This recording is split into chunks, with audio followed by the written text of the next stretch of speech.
Ngikusho lokhu ngoba ngiyazi ukuthi ukusukela mhla ka-16 uDisemba ngenkathi senza isimemezelo kusukela ngalelo langa makuphela lo nyaka ophelileyo izwe lase-South Africa lashintsha lenye into namhlanje aseyona lento laliyiyo imbono yethu sonke iyahlangana kulokho njengabanikazi beSouth Africa ngikhuluma ngokuthi nababethi hayi lona umlilo wamaphepha nje abazisingisi babethi i-fake organization babe ngazi ukuthi intukuthelo yethu isihambe yazi yafika kokhokho yafika kubo bonke yafika nje ingilozini zezulu bonke bakanye nathi bonke bakhuluma lokho esikukhulumayo kuhambe kwahamba ke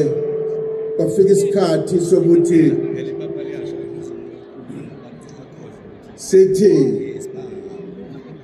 akuhlangana umhlatho wazanayo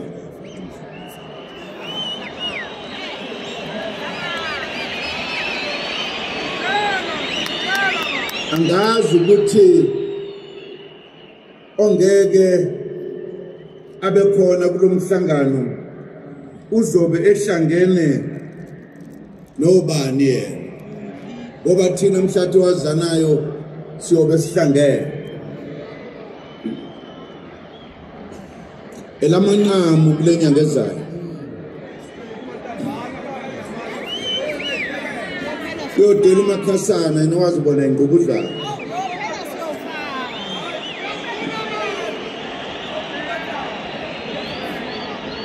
sizoyishintsha iSouth Africa ibe iSouth Africa yethu sonke siphile ngokufanayo senze sikufunayo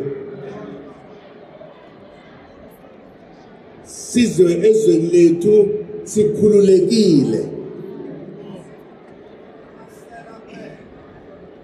yajabula ukubona insizwa zimila ngoba emini ngiye ngaphatheka kabi ngizwa kuthiwa ziyavinjwa endleleni ngabuza ukuthi kanti lelizwe likabani ngoba insizwa ibona abavikeli bezwe sakha into ebalulekile lokuhlanganisa indlu yakithi emnyama eyasakazwa abavakashi ababefikile la bezosibona bathola kumnandi konke kumnandi basale sebehlala unomphela jabula kakhulu ukubona insizwa siye sithi uma sesiyiqhenya thina insizwa ke sithi insizwa amakhosi singasho amakhosi lapha ethizwe sisho ukuthi bona abavikeli bezwe yabonga bafowethu yabonga enduneni bonga kakhulu kufanele ukuthi uma sihlangene kubonakala ukuthi kuhlangene abomthinto kuzimilela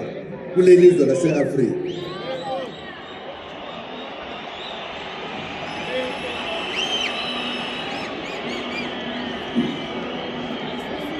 ngiyofisa nje kancane ukuthi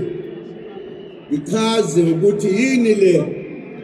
ebangela ukuba size kule stadium sase-Orlando ngoba abaningi baya kulama stadiums amakhulu kakhulu ukuthi kugcwale wonke umuntu lapha kodwa uma usuthi uyabuka sekuphuma imiphumela ngisho laba bebegcwalisile bawunamba ngemva hayi phambili sokugcwalisa istadium ubonisa ukuthi abantu baningi kanti abanye bazele ukuzoyijabulela nje hayi ngoba bethi bazolukhuza nampoke sebeyangithinta njalo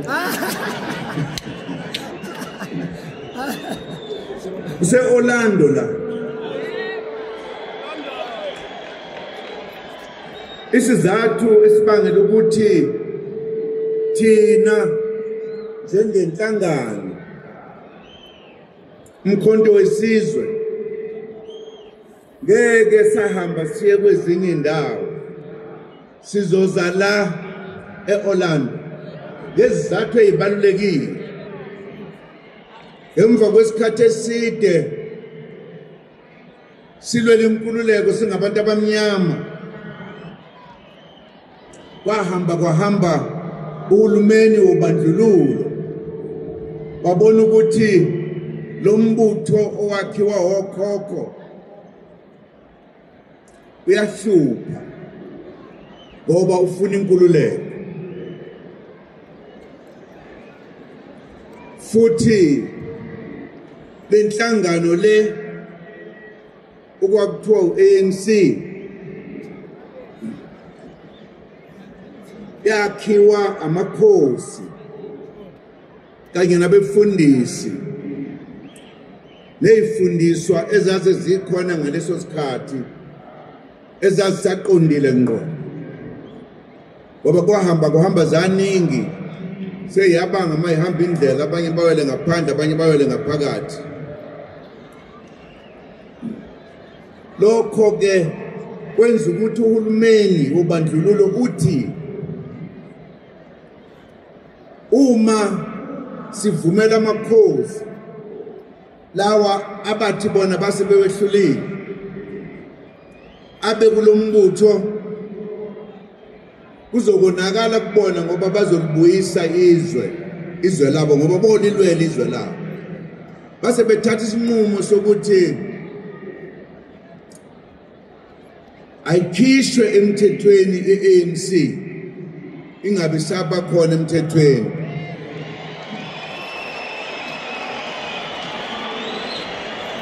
bathi isizathu salokho ukuthi lo mbutho uyakhula ukunoma wehle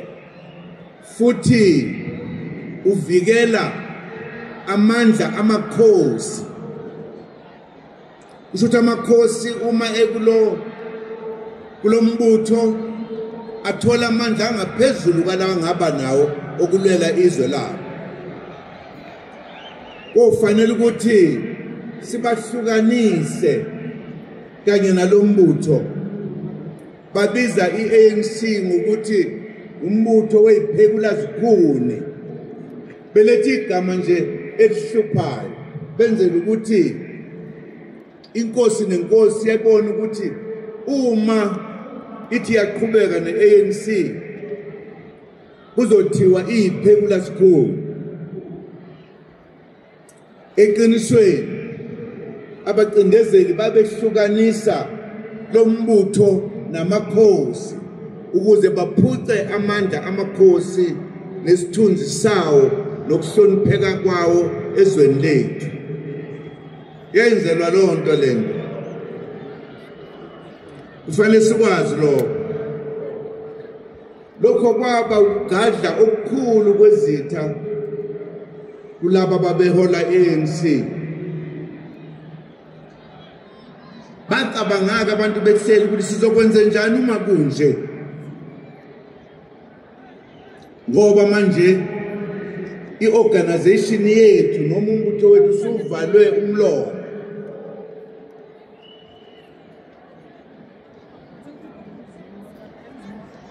thina ke ngaleyo nkathi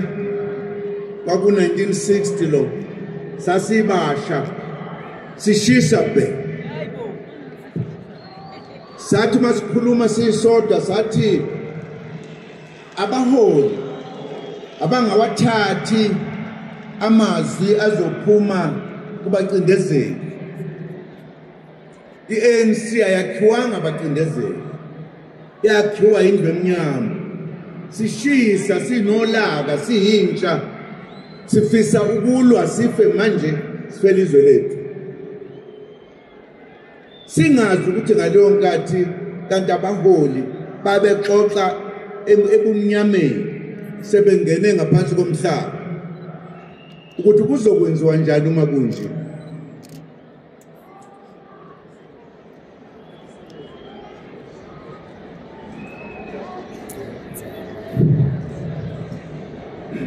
thina ke sasibasha ngixoxela indaba engayibuzanga sasithukuthele sifa siyintsha yombutho wesizwe ukhongolozo sikwa nezinye inhlangano esasikuzona sasithukuthele sayisiyintsha sasukuma saxoxa sihlangene sodwa ngaphandle kokujutshwa abaholi bethu sathi siyayiqala thina impi manje uma besaba belungu sekuphakathi no-1961 lapha eThekwini sasishisa phela sifunda ipolitiki sithukuthele sifuna inkululeko yethu manje sabona ukuthi asintshontshe sithathe isethi sinqumo njengentsha yombutho sathi sizoqala impi eThekwini impi yocelemba neibhanga obocelemba babengathengwa ukuthi uzonikezwa into ethile wawuthenga nje sithi sosusimpa abaholi bayoyingenela sesiqalile sasoyisusa ngocelemba ku-West Street naku-Smith Street lapho khona belungu kakhulu nje ngomgqibelo sithi sobagenca sibagence bayothi belikhipha ibhamana zabo sibagence kuyosuka impi yomuntu omhlophe nomnyama ngale nkathi kibambene thina abaqali bayo siyonyebeleka sambe sishone emahlathini kuyobe sesiqalile impi kwakubungane kodwa kwakukuthukuthela kodwa kwakuyiqiniso ucabanga kwethuko lokho njengey'ngane abaholi bethu abadala ngoba sasithi nivumelani ukuthi i-ANC iyavalwa emthethweni yabelungwini ngobethu kodwa kwabakhona ubufakazi bokuthi abanye abafowethu base-Southern Africa ababethe uma befika eSouth Africa bathola umoya wombutho wesizwe obizwa ngokuthiwa u-ANC bahamba nalowo moya bafike emakubo bakha inhlangano okhumbuleka kahle umholi wayeqotho waseZimbabwe owahola iqembu okuthiwa iZAPU uNkomo abamaningi ke amaqembu akhiwa ngaphandle naleli gama amangisi lapha ya eZimbabwe abona ukuthi le ANC wrong ngoba iphethe umoya wala eSouth Africa base bethi ke abayivala umlomo bayikhiphe emthethweni lokho kwenziwa eSouth Africa la yayisibonele kwabaseZimbabwe uNkomo ke kwathi makwenzeka lokho walishintsha igama wathi lungile i-ANC yethu bayivalile wayesakha iZAPU ngale nkathi ke thina sisho lokhu sasidudwa naye lowa moya ukuthi asifuni ukwenza njengabaseZimbabwe sokuqhubeka nje u-ANC ayihlangane phezulu ku-45 kanti abaholi bacabanga kanzima ingale nkathi lapho babethi sizokwenza njani manje lapho kwasukuma khona abaholi ababili abalalela abanye abantu abakhuluma ezinye izinto ubaba uWalter Sisulu umholi wethu owayihlakaniphe ngendlela esimanga okuyena owa-organizer uMandela noTambo ukuthi bajoyine i-ANC. Babemthatha njengomholi wabo. Behlangene umholi uMandela nomholi uSisulu. Bexoxa lolu daba bafikelela eqinisweni elilodwa lokuthi u-ANC